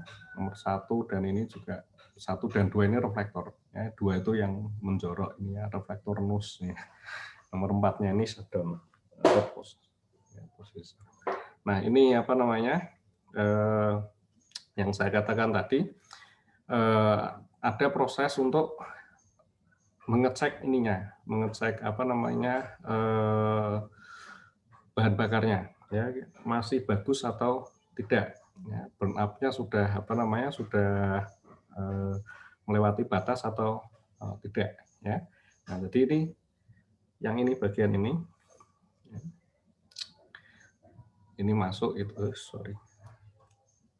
Ini turun. Ya, turun, kemudian nanti dari sini apa namanya di sini dipisahkan mana yang masih bagus, mana yang tidak. Ya, kalau yang apa bahan bakarnya tidak bagus, dia akan bergerak ke bawah, ya, diarahkan ke bawah. Tapi kalau bahan bakarnya itu masih bagus, dia akan diarahkan ke sana. Ya. Nah, di sini apa ada dosing wheel ya, ini untuk tadi untuk ngecek ininya, ngecek apa namanya burn up-nya ya. Kemudian kalau ini masih bagus, dia akan ke sana ya. Terus apa? Terus dipaksa bergerak. bergerak mana? Bergerak ke atas sana. Ya, masuk lagi ke bagian atas. Gitu. Nah, kalau tapi ternyata apa namanya burn up-nya ini sudah mendekati nilai discharge, artinya kalau dimasukkan lagi ke ini, masukkan ke teras ini akan melewati nilai maksimumnya, ya berarti dia akan diarahkan menuju ke bagian ini. Ya, gitu. Kemudian ini ada penampungannya, ya discharge compartment. Nah, yang ini untuk bahan bakar yang baru. Ya, bahan bakar baru ini apa namanya diisikan ke sini, tentunya juga ikut di ini ya, ikut diukur ya. Tapi kalau baru kan burn up-nya masih 0 gitu kan. Wah, ini langsung otomatis didorong ke atas. Oke. Ini apa namanya gambarannya seperti itu. Nah, berdasarkan pengalaman dari AVOR ini kemudian dibangun THTR ya, THTR 300 ya, jadi dayanya mendekati 300 megawatt elektrik ya, tidak sampai ya, ini 296 megawatt elektrik ya, ini desainnya mengikuti AVOR. Nah, di sini yang menarik adalah bahan bakarnya digunakan thorium ya. Jadi T yang pertama di sini menyatakan thorium ya, thorium high temperature reactor ya, 300 megawatt ya, seperti itu. Nah, akan tapi ini THTR ini banyak problem ya, di batang kendali, di saluran gas sirkulasi bahan bakar, sehingga ini harus dihentikan. Ya, jadi pengoperasiannya ini tidak lama ya, dari 86 sampai 89 ini kemudian harus dihentikan karena kalau diteruskan ini malah diperkirakan nanti biaya dekomisioningnya ini membengkak. Ya, kalau dioperasikan nanti masih banyak hal-hal yang yang problem ya, nanti malah kalau mau dibongkar lagi ini biayanya menjadi terlalu besar ya, akhirnya udah tidak diinikan lagi, tidak lanjutkan pengoperasiannya ya. Nah, ini gambaran tampilan dari tambang lintang dari THTR ya. Ini yang nomor Ini terasnya, ya. Kemudian ada reflektor bagian tepi, ya. Ada reflektor bagian bawah, ada reflektor bagian atas. Nah, yang ini alirannya dari atas ya. Jadi pendingin itu bergerak melewati teras dari atas ke bawah. Ya, kemudian dari sini akan menuju ke steam generator yang ada di sampingnya. Oke, seperti itu.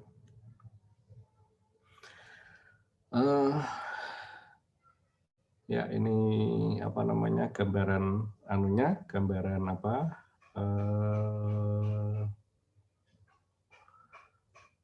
bangunan ya, secara secara skematiknya ya.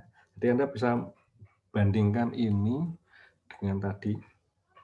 Nah, yang ini kita lihatnya dari sini ya, sebelah sini ya, menengok ke arah sana gitu ya.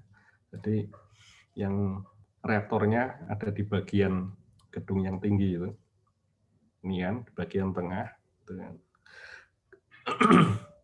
Kemudian turbinnya ini berada yang di sebelah sini ya. Ini adalah untuk untuk ini kursor saya kelihatan nggak ya kalau di tempat Anda? Kelihatan Pak, Kelihatan ya. Oke. Jadi ini turbinnya ini berada di gedung yang sebelah ini gitu ya. Kemudian yang sebelah sini ini adalah untuk auxiliary building ya, untuk peralatan-peralatan pembantu atau pendukung. Kemudian yang di sebelah sini yang nggak tahu nih, yang pastinya depan ya. Ini untuk bagian security ya. Jadi masuknya kayaknya dari sini. Nah, ini sudah tidak dioperasikan lagi ya, seperti saya katakan tadi ya, ini 89 terus dilakukan dismantling, dipreteli gitu. Kemudian ininya disimpan ya, komponen-komponennya itu disimpan dalam dalam ini yang tertutup ya, media yang tertutup ya, karena itu kan masih ada radiasinya ya, karena jadi ini tidak lagi digunakan ya. Kalau Anda lihat mungkin kalau di internetnya Anda nyari itu THTR 300, ini mungkin gambarnya malah ada cooling tower-nya gitu kan, cooling tower gede gitu. Nah, sebenarnya itu bukan cooling tower-nya THTR, tapi cooling tower dari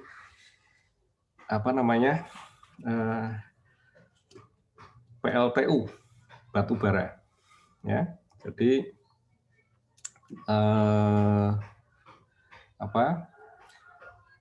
di bagian mungkin di depan ya, kayaknya yang saya anukan di bagian luar.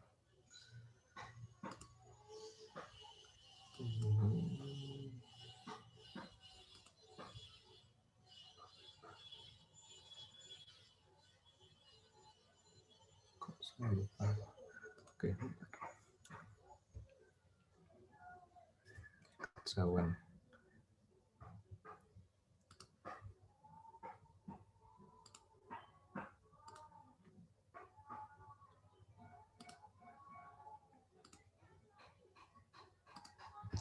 Nah, ini Anda lihat anunya ya. Jadi sekarang di sampingnya itu ada ada PLT batu bara. Kemudian kayaknya di sebelah sininya kayaknya sebelah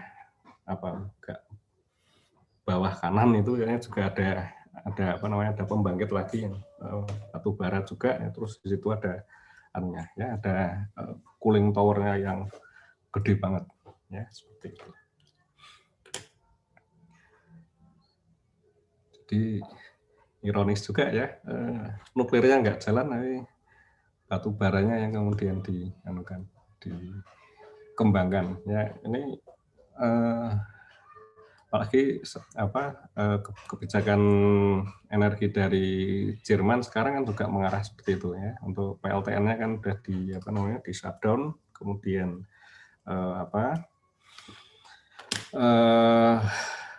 mereka membangkitkan listriknya dari apa namanya, dari coal, dari PLTU batu bara. Ya. Kemudian mereka menginginkan ini sih, menginginkan apa namanya, renewable itu, tapi tidak mampu untuk mencukupi kebutuhan listriknya. Jadi mereka tetap renewable tambah batu bara, ya, tambah import. Karena kalau di Eropa itu karena apa namanya, daratan itu ya, atau benua ya, kecuali Inggris. Tapi kalau yang ini kan Eropa lainnya kan dalam satu daratan yang sama itu. Jadi ininya saling terhubung ya, jaringan listriknya itu saling terhubung, sehingga mereka apa namanya, impor dan ekspor listrik itu lebih lebih mudah dilakukan antar negara. Ya. Nah, mereka Jerman ini impor listrik dari mana? Dari Prancis. Nah, yang ironisnya Prancis mengenerate listriknya dari nuklir. Nah, gitu. Jadi nggak mau pakai nuklir ya Jerman itu, tapi mereka mau menggunakan listrik yang dibangkitkan negara tetangganya yang dari nuklir. Ya, menarik juga sih. Oke, nah sekarang kita lihat mungkin ya, masih ada waktu beberapa menit lagi. Ya, ini HTR 10, ini merupakan apa namanya, reaktor eksperimen yang dibangun di mana, di Cina. Ya, ini basisnya adalah HTR modul ya sebenarnya, dari apa namanya, dari AVOR kemudian ke HTR modul. Itu nggak pernah dibangun HTR modul, ini cuma desainnya. Nah, HTR modul itu kemudian apa namanya, desainnya itu dibeli oleh Cina untuk membangun HTR-10. Nah, HTR-10 ini nanti akan menjadi basis untuk membangun reaktor upscale dengan daya yang lebih tinggi, yaitu HTR-PM. Nah, ini kita bisa melihat apa namanya, skematiknya ya. Ini mirip seperti AVOR ya. Ada teras reaktor di dalam cavity atau rongga grafit ya. Jadi grafitnya itu berfungsi sebagai apa namanya, reflektor, baik itu reflektor samping, bawah, atas ya. Kemudian pengisian bahan bakar dari atas, ini yang warna merah ini. Ini untuk mengisi bahan bakar dari atas. Kemudian discharge, ini bagian bawah ini. Ya.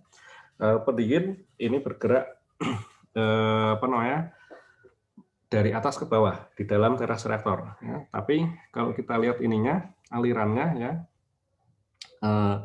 ini pendingin yang dingin, ya, masuk ini ke bawah. Anggap ini seperti apa, daun kamar ya kalau di light water reactor.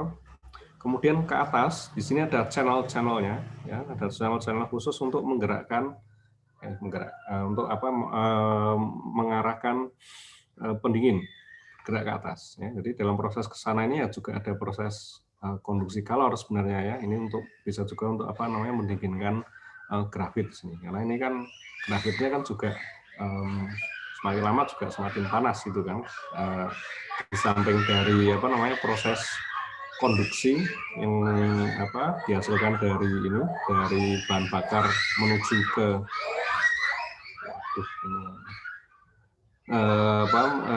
ditransfer ke reflektor samping, gitu ya. Ini kan berarti ada proses perpindahan kalor, tapi juga ada proses moderasi, gitu kan. Neutron cepat yang dihasilkan dari bahan bakar itu mengalami proses moderasi di reflektor. Ya. Ini kan berarti kan terjadi proses pemindahan energi dari neutron cepat ke apa, grafit, ya, sebagai moderator. Nah, karena ada penambahan energi, tentunya energi internal dari grafit itu semakin meningkat, suhunya akan meningkat juga. Ya, nah, ini kan berarti apa namanya, channel-channel ini juga berfungsi untuk mendinginkan apa, mendinginkan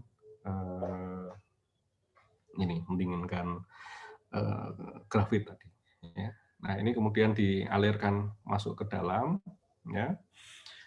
Kemudian mengambil kalor di mana, di bahan bakar, ya, kemudian lewat tepi, jadi lewatnya ini agak di bagian yang ini ya, di bagian yang apa namanya, yang kayak corong itu ya, cone itu lewat sini, ya, kemudian dialirkan ke sana. Ya. Jadi ini masuk ke mana? Ini masuk ke steam generator.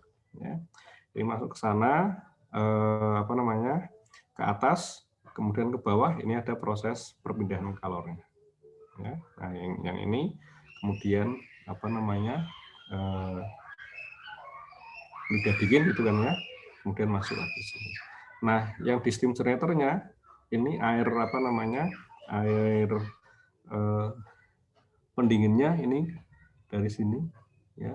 Terus kemudian apa namanya, bergerak masuk ke dalam ini. Nah, ini yang apa namanya, bentuknya adalah helical coil, ya, kayak kumparan lagi tadi, ini muter-muter gitu. Ya. Terus kemudian ini tentunya akan menjadi semakin panas gitu ya, semakin panas, kemudian apa namanya, berubah fase menjadi uap, terus diteruskan ke atas. Ya, kemudian di bagian atas ini ada apa, steam separator, ada dryer untuk apa namanya, meningkatkan kualitas uap, terus kemudian keluar apa, dalam bentuk uap keluar. Oke, ini daya termalnya 10 MW.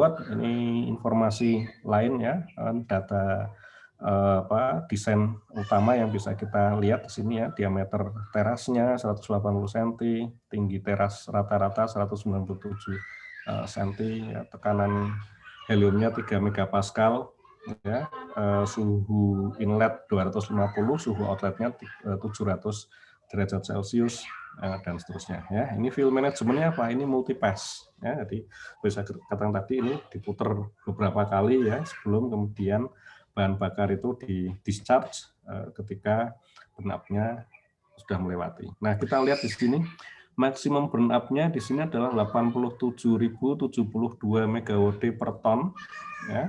Dengan rata-rata burn up itu adalah 80.000 MWD per ton. Ya, ini sudah jauh melebihi apa namanya, burn up yang bisa dicapai pada lead water reactor. Ini kan antara 40.000 sampai 50.000 ya, batasannya kan seperti itu. Itu sudah harus di discharge, harus dikeluarkan dari reaktor, karena kalau tidak nanti materialnya rusak gitu kan. Nah, kalau untuk HTR 10 ini ya sekitar berapa, 2 kalian ya, sekitar 2 kali lipat dari apa, discharge burn up yang bisa dicapai pada lead water reactor. Okay. Residence time-nya, nah ini menarik nih ya. Average residence time of one fuel element in core ini 1080 fpd. Ya, jadi apa namanya, kalau reaktornya ini dioperasikan full 10 MW, ya, maka si bahan bakar itu akan berada di dalam reaktor itu selama 1080 hari ya, jadi 3 tahun lebih. Tapi ingat, ini multipass, artinya bergerak keluar kayak gitu kan, kemudian dimasukkan lagi, keluar lagi, masukkan lagi ya gitu. Nah, selama dia berada di dalam teras reaktor sampai mencapai burn up maksimumnya ini, nah itu apa namanya, lamanya adalah 1080 hari. Ya, gitu. Pengkayaannya Anda lihat, ini gede 17% ya, bandingkan dengan LWR ya, gitu. Ya, memang nanti kita akan memerlukan apa namanya, pengkayaan yang lebih daripada 10% nanti untuk untuk HTR ini. Banyaknya elemennya 27.000. Ingat ya, dalam pembahasan kita apa namanya, untuk high temperature gas reaktor HTR ini power density-nya ini kan lebih kecil dibandingkan dengan lead water reactor ya. Di satu sisi dari aspek keselamatan ini menguntungkan karena lebih mudah untuk didinginkan ya. Tapi dari sisi operasional dengan apa namanya, dengan densitas daya yang rendah, sementara tadi kan juga ada batasannya, lebarnya ini tidak boleh lebih dari 1,5 meter ya gitu. Nah, kalau ini diameternya berapa ya? 180 ya, kira-kira seperti itu kan, masih kisarannya itu kan, 1,5 meter sampai 1,8 meter itu karena terkait dengan efektivitas batang kendali. Ya, berarti kan ini volume ini harus besar. Ya. Tapi karena densitas daya-nya rendah ya untuk tingkat daya tertentu. Nah, artinya kalau memang menginginkan menginginkan volume itu tidak terlalu besar, ya, maka jumlah bahan bakarnya ini kan berarti kan nanti juga menentukan volume. Ya. Maka yang bisa dilakukan antara lain adalah dengan menambah tingkat pengkayaannya. Ya, tingkat pengkayaannya diperbesar ya, sini sampai 17% dengan harapan ini nanti bisa beroperasi cukup lama dengan volume yang dibatasi itu tadi. Oke. Nah, ini fuel handling-nya. Ini Anda lihat ini mirip seperti ini ya, mirip seperti Alpha Air ya. Jadi ada yang bagian untuk untuk mengecek mana yang masih bagus, mana yang tidak, gitu kan. Ya, ini nomor 8 ya, Pak. Ini kan burn up measuring device nih ya. Nomor 8 ini, kemudian nomor ini bagian ini 606 ini bahan bakar baru gitu kan. Ini tumpukan bahan bakar baru di sebelah ini kemudian masuk ya. Kemudian diukur gitu kan. Nah, kalau masih bagus dia akan ke sana gitu kan, dialirkan kemudian dimasukkan ke dalam ke dalam reaktor ya. Kalau ini keluar discharge ya. Discharge kemudian ke sini kemudian ada ada pemilihan gitu kan, kalau defect rusak berarti terus ke bawah, kalau tidak berarti ke sini gitu kan. Di sini masuk diukur. Kemudian kalau ternyata burn up-nya sudah melebihi ya berarti ke sini masuknya ya kan. Anda bisa melihat di sini 11 ini kan span fuel shaping cask-nya, jadi dikumpulkan di sini plung plung plung plung gitu kan. Nah, kalau masih bisa dimasukkan lagi ya berarti dia lewatkan ke jalur ini. Ya, seperti itu. Nah, control rods batang kendali ya. Ini ada ada 2 jenis sistem pengendalian yang utama di sini ya, yaitu batang kendali control rods itu sendiri. Yang ini. Ya. Kemudian ada absorber ball ya. Bola-bola kecil yang menyerap neutron ya. Jadi yang control rods-nya ini yang ini ya, yang lingkaran-lingkaran besar ini merupakan lubang-lubang untuk batang kendali. Nah, yang bentuknya seperti elips ini adalah untuk bola kecil ya. Isinya ya bola penyerap neutron ya. Nah, ini Anda bisa melihat ini semua grafitnya. Semuanya adalah grafit ya. Yang bagian ininya bagian dalam ini sudah terisi, ini kan yang bentuknya kayak corong itu ya, kayak gini. Kemudian ini yang bagian bawahnya ini pebble-nya ini sudah ngumpul, tapi yang di bagian discharge ini ya, seperti bagian discharge-nya ini sudah ngumpul. Tentunya nanti akan ditambahi terus sampai nanti ini akan terisi ke atas ya. Nah, yang di bagian yang miring ini ada lubang-lubang. Lubang-lubangnya ini untuk apa? Lubang-lubangnya adalah untuk mengalirkan gas gas sudah panas. Jadi hot gas tadi yang ini tadi ya, dari atas mengalir melewati pebble kemudian bergerak ke bawah ya, melewati lubang-lubang. Oke. Nah, ini yang small absorber. Oh, ini enggak pas. Oke, enggak apa-apa ya. Ini small absorber yang seperti saya katakan tadi masuknya di bagian ini ya. Bagian yang elips itu. Ini ada sistem kayak pemompaannya gitu di bagian ini ya, untuk untuk mendorong bolanya naik kemudian masuk ke dalam lubang yang berbentuk elips itu tadi Ya, diameternya sekarang kita lihat sini untuk HTLS 10 diameternya 5 mm. Ya, kayak kecil-kecil ya. Lebih besar daripada Triso, tapi kecil kan. Kalau Triso kan diameternya 1 mili ya. Ini 5 kali lebih besar diameternya. Kemudian materialnya ini boron karbida ya. Apa namanya? Number of units-nya ini ininya ya, apa namanya? Lubangnya ini ya. Ini ada 7 ya. Kemudian jumlahnya ya di dalam satu kanalnya Anda bisa melihat di sini ada 2,7 kali 10 pangkat 5, jadi 270.000 ya. 270.000 bola-bola kecil yang berada di dalam ini. Nah, itu tadi nanti akan apa namanya akan membuka ya. Kalau misalkan dibutuhkan untuk men-shutdown reaktor, membantu untuk apa namanya menurunkan reaktivitas reaktor dalam waktu dekat, dia nanti akan apa namanya membuka bagian bawahnya itu ada penahannya, dia akan buka terus kemudian ininya bolanya itu akan turun ke bawah, menambahkan reaktivitas negatif, menyerap neutron. Oke, ada pertanyaan sampai di sini?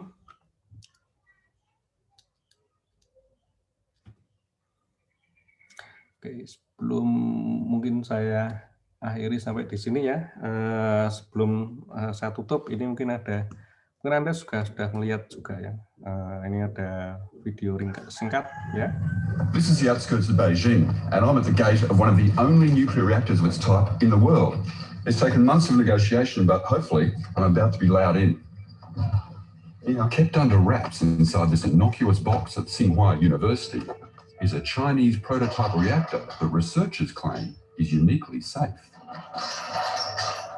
This reactor currently is the only paper-bed test reactor in the world. When Professor Wu Zhongxin started nuclear research in the early 60s, water-cooled reactors were all the rage. So were the hats. The pebble bed reactor he runs now is radically different. This vessel is for steam generator. This vessel for reactor. Because instead of fuel rods, his reactor is filled with 27,000 of these. The nuclear pebble. No problem. Luckily, they're built strong enough here to be dropped 50 times before they break. Each pebble is a perfect graphite sphere filled with specially coated particles of enriched uranium. So these are the radioactive particles, the heart of the fuel. Heart fuel here. And outside, we coated 4 layers. 8,000 particles inside a hollow sphere means that each pebble works like a mini reactor. The pebbles are recycled around and through the core. Sufficient energy produced inside the core. Its high running temperatures are more efficient for generating electricity. Because these reactors use helium gas for cooling instead of complicated plumbing, they should also be safer to operate. That is very different from other reactors where it's water under pressure. Yeah. So this is the feature of the reactor. Yes. This is the helium for the coolant. There's the difference. It all leads to a daring safety test that would be unthinkable in any other power plant. For this reactor, I think basically we can prove it is mentor-free reactor. The professor invites scientists from around the world to watch what happens when you deliberately set up an accident by switching off the cooling system. That sounds like a dangerous thing to do in a nuclear reactor, to get it running, get it critical, and then turn off the cooling system. Yeah, sure. It's very, very dangerous. Of course. 现在开始实验。明白。 What they do here is exactly what causes catastrophic meltdowns at water-cooled reactors, as happened at Chernobyl and 3 Mile Island. But is it dangerous here? No, okay. Because we have the test, we remove all the heat. So the reactor is able to get rid of more heat than it can actually hold in itself.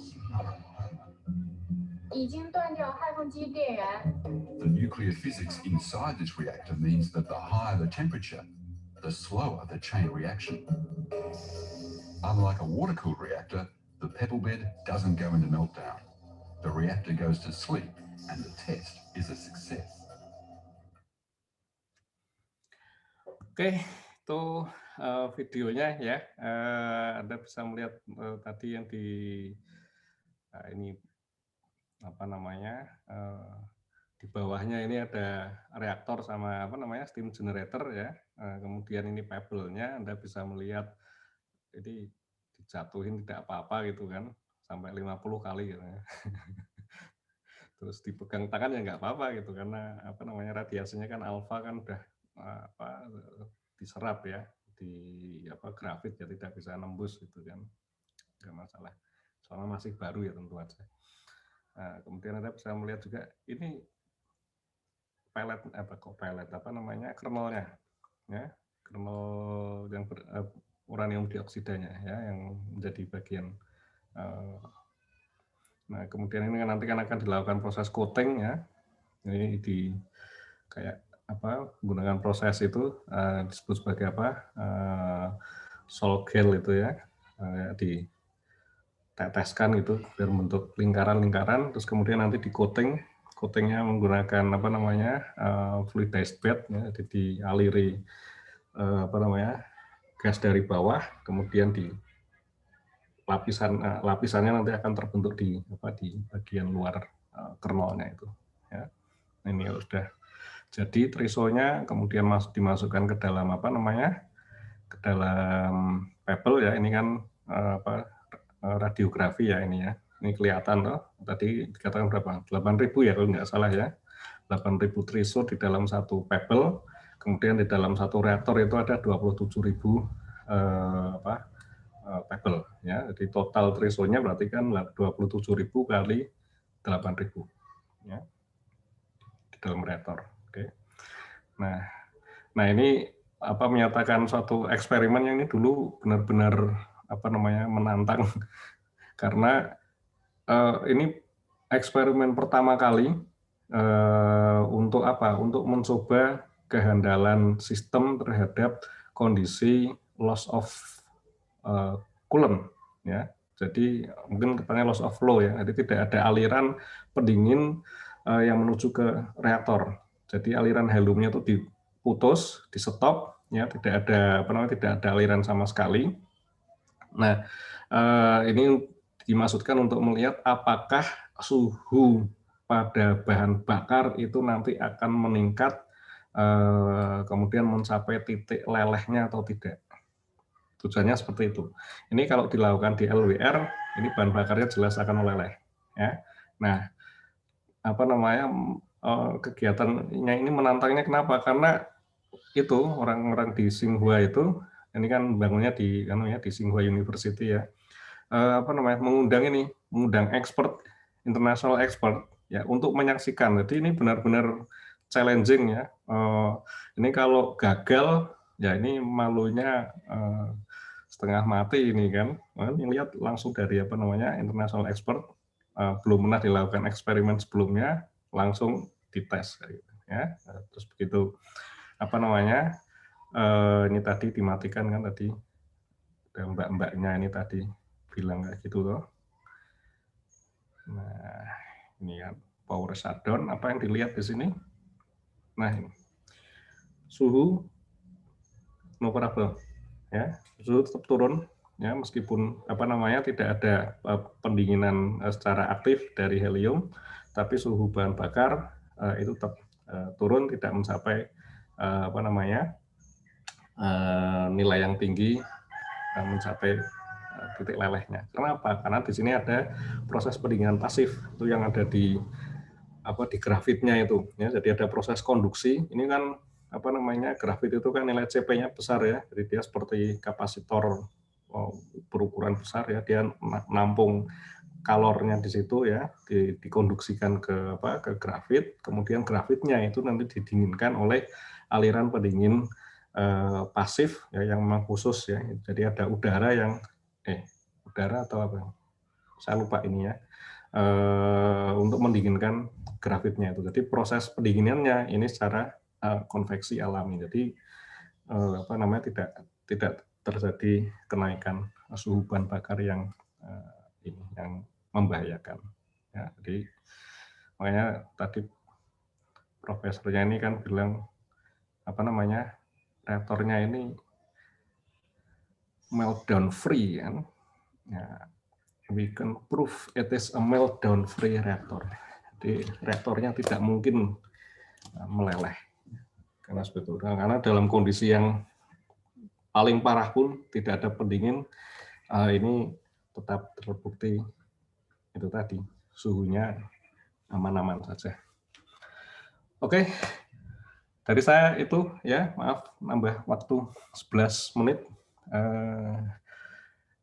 Ada pertanyaan? Kalau tidak kita akhiri sampai di sini. Cukup, Pak. Oke, cukup ya. Nanti apa namanya, masih ada beberapa bagian sedikit sih yang terkait dengan HTRPM, tapi nanti kita bahas saja di pertemuan depan ya. Nah, sebelum nanti kita lanjut ke materi yang baru. Jadi kita sudah selesai membahas yang terkait dengan teknologi reaktor. Nah, nanti di sini kita akan mulai membahas yang terkait dengan aspek keselamatan. Ya, seperti itu. Terima kasih atas perhatian dari kalian semua.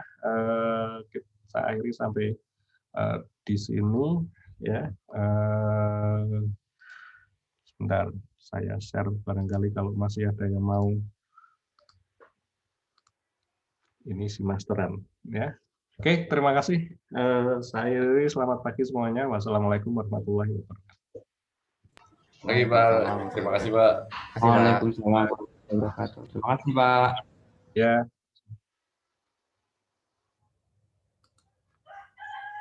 Terima kasih banyak Pak Alex. Ya, sama-sama. Pak, sebentar ya Pak, saya mencoba absen lagi ya Pak. Ya, silakan. Ya, kalau gagal bilang aja ya. Oh, sudah berhasil Pak. Makasih Pak. Sudah. Okay. Iya, sudah. Jason sudah ya, Jason ya. Pak, saya gagal Pak ini. Galat. Oke. Siapa yang gagal? Bagas, Pak.